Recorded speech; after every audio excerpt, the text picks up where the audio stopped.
the newsroom.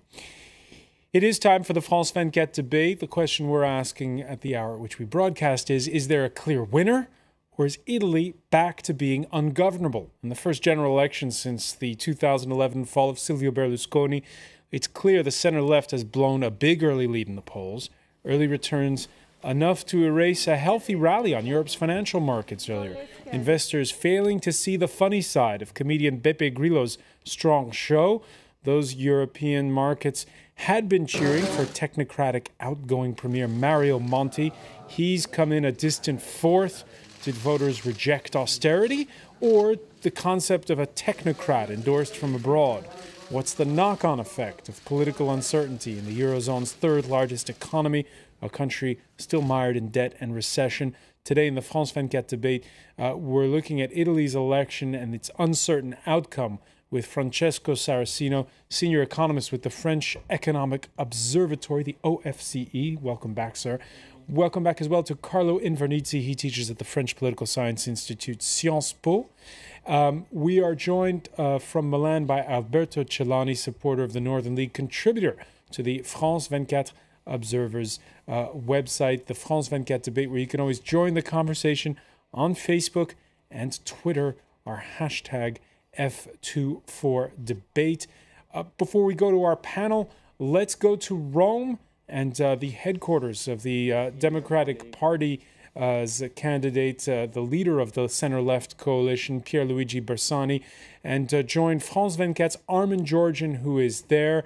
Armin, this is an evolving story as we see results come in. What is clear, though, is that the Democratic Party and its allies have blown what was a huge lead when the campaign began. What's the mood where you are? It's pretty glum. I mean, you can imagine the faces of Democratic Party operatives here, François, when those exit polls changed. They initially gave Pierluigi Bersani a fairly clear lead, and there was a confident statement by one of his spokesmen. And then the mood completely changed when we saw initially that Silvio Berlusconi seemed to be ahead in the race for the Senate.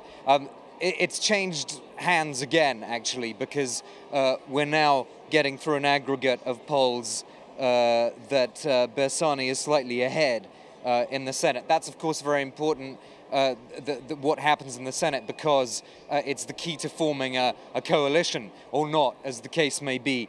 But really, not a huge amount not a huge wedge that one can put between Bersani and Berlusconi at the moment in that crucial race. All right, and what is clear at this point is that the man who came in as the anti-establishment candidate, Beppe Grillo, is faring much better than expected. What are people that you've been talking to, Armin, expecting? Are they expecting him to play a part, a role in a coalition, or to continue to play the anti-establishment role and stay out of government?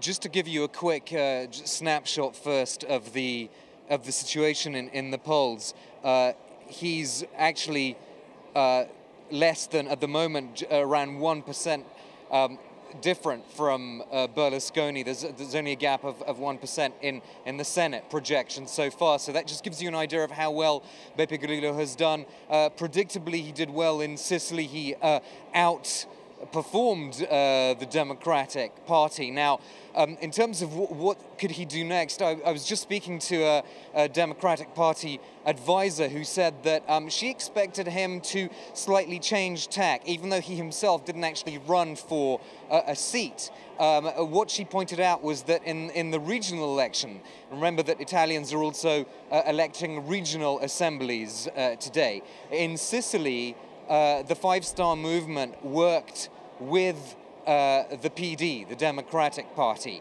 And initially, Beppe Grillo said, oh, no way, I'm having nothing to do with the establishment.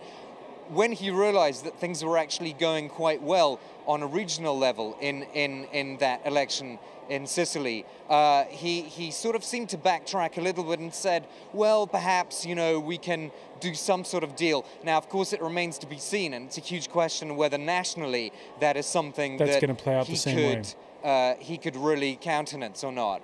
All right, Armin Georgian, thanks for that, and we'll be following your updates throughout the night here on France 24. I want to welcome another guest to the studio, Italian journalist Augusta Conciglia. Thank you for joining us.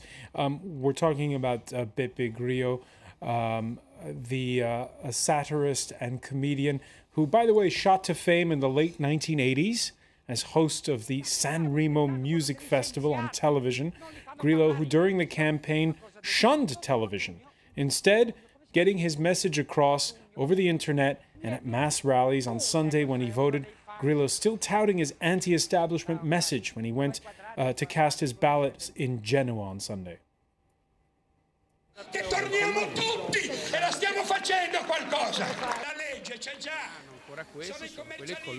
They will always be that way. And the people who vote for them are also schemers. The question is an economic one. This is a country in ruins. We have to rebuild it from scratch. Look for new ideas, extraordinary ideas when it comes to schools, the sanitation system, and how to run the country through the citizens. This is already a big revolution. After this, we need to take stock. All right, the other politicians are schemers, is what he says. What is Beppe Grillo going to do now? That's a very difficult question. There is the president of Sicily that seems to be somehow reassuring because, as your correspondent said, once he gets to actually having to take decisions, he's not completely responsible. The problem is whether this will be good for the country as a whole, because we have had a concept of gross coalition. I'm not sure it's going to work in Italy.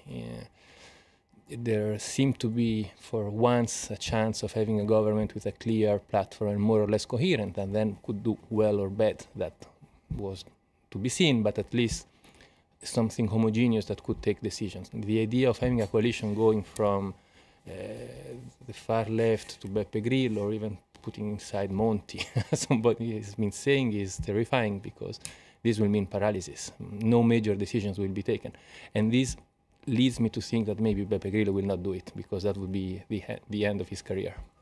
Looking at the early returns, Carlo Invernizzi, are we headed towards paralysis, as Francesco Saracino fears?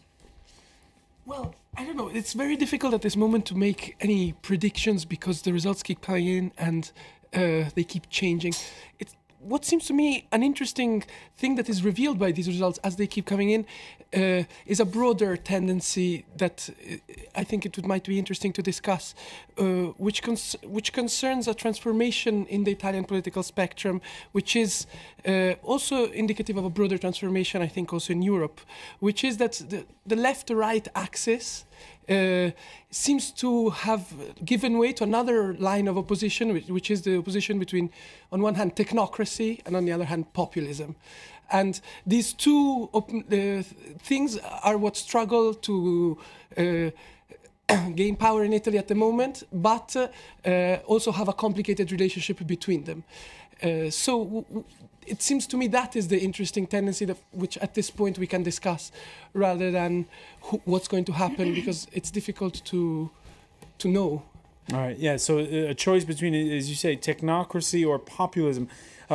Alberto Celani, you're at the headquarters of the Northern League, coalition partner to Silvio Berlusconi's PDL. You're in Milan. What's your take on why Beppe Grillo did so well? Because it seems people is fed up. Being fed up has been the major sentiment of this election. Only the 75.1% of people went to vote, the Minister Cancellieri said, and the 6% less than the last elections. This is the second sign. Populism, anti-politics, and the big party or no voters. Why? Beppe Grillo presented himself as the party from the net. People are involved into a big rally and clash through the net. Few level of presence on the medias, on the common medians. No television appearance for the Italian Movimento 5 Stars, Movimento 5 Stelle. And this is a new way of presenting themselves and presenting person to politics. All right, let's pick up on that point. Let's pick up on that point. Augusta Conchiglia, is my job in trouble here? Because Beppe Grillo did well without going on a single television panel. Yeah. No, because the television were there at every meeting, so he was using the television very well. It's not being used by the television as others maybe did. What is interesting is, I mean, I agree with what you said. I would add that Beppe Grillo is the result of a long history of populism, apolitical attitude that Berlusconi has developed. In Italy is the way how he could raise so quickly. So he opened the way for this kind of attitude. So it's not a new thing, one. And secondly, is not, I wouldn't qualify him as a leftist. Is has no affiliation to anything. And beside this, he has no structure. I mean, there is no headquarters, there's no party, nobody is answering for anything.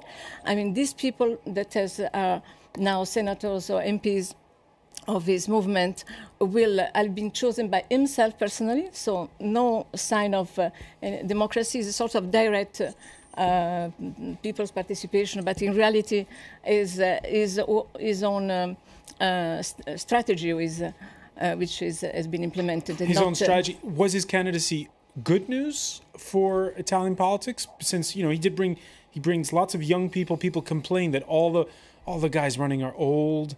He brings new blood.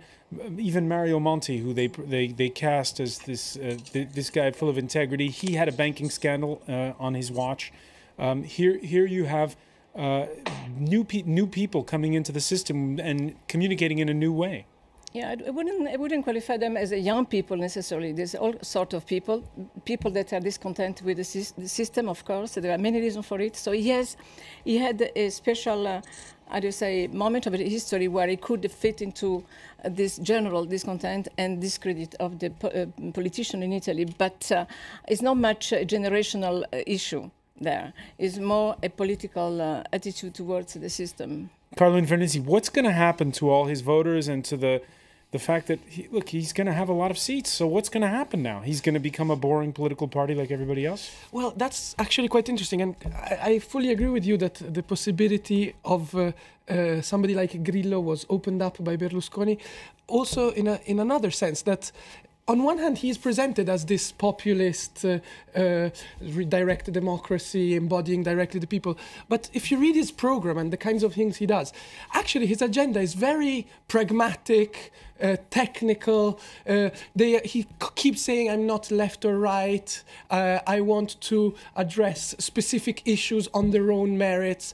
And this is why, for example, in Sicily, they have been able to find some deals with the Democratic Party. Because actually, I'm not even sure if, in terms of this opposition between technocracy and populism, he's only on one side or maybe on both at the same time. And so, listening to Carlo, you get the sense that he makes him sound like a technocratic populist. Well, he's everything at the same time. That's the problem with him. I agree. He has a very clear view on a number of issues. And this is what in Sicily made things work with the Democratic Party, because they could go and settle and make agreements on single issues. At a national level, it's going to be much harder, for example, on topics like immigration, on which the traditional left still has a position, which is a position traditional in this sense, and in which I see possible clashes with the party of Grillo. This is why I was saying that they may actually come to form a government, because even if he say that the left and right are the same, I think he's more interested in looking towards the left than towards Berlusconi. Oh, so you think he could be lured? That's interesting. But that said, when it comes to the governing on many issues, the risk is that there will be no decisions taken. So these issues will be discreetly put aside so that they don't cause any embarrassment, or on the other hand, they will come up public and show that there is paralysis. All right, so Beppe Grillo blurring the traditional lines. You could say the same thing about the head of that center-left coalition, Pierluigi Bersani. He started his political career as a communist, but he also led a vast wave of privatizations when he was the industry minister in the late 1990s.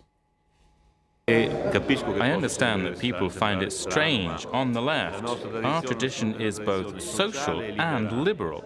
The right has never had a liberal component. Augusta Conciglia, that definition of what the left is today in Italy, do you agree with it?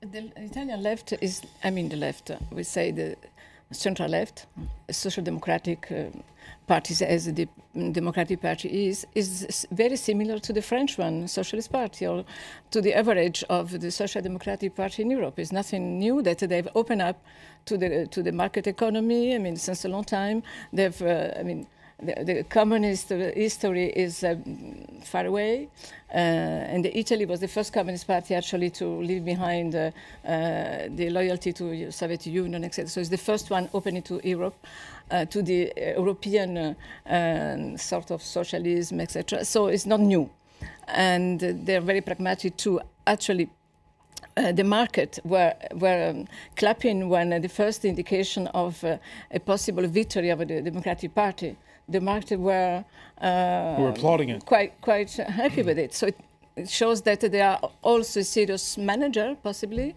and the history has proven it. Now, I don't know, as everyone here, if they will have the means to govern the country. Carlo Invernizzi, did Bersani blow it? Could he have had his lead? Yes, could he have had his coalition in both the lower and the upper house, no problem? Yes, I unfortunately here will disagree with you, because I think that actually Bersani failed to represent actually precisely an alternative to this opposition between technocracy and populism.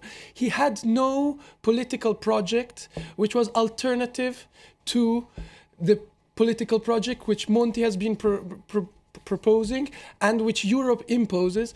There is no party in Italy. The question of austerity was not discussed. The question of how to get out of the crisis was not discussed.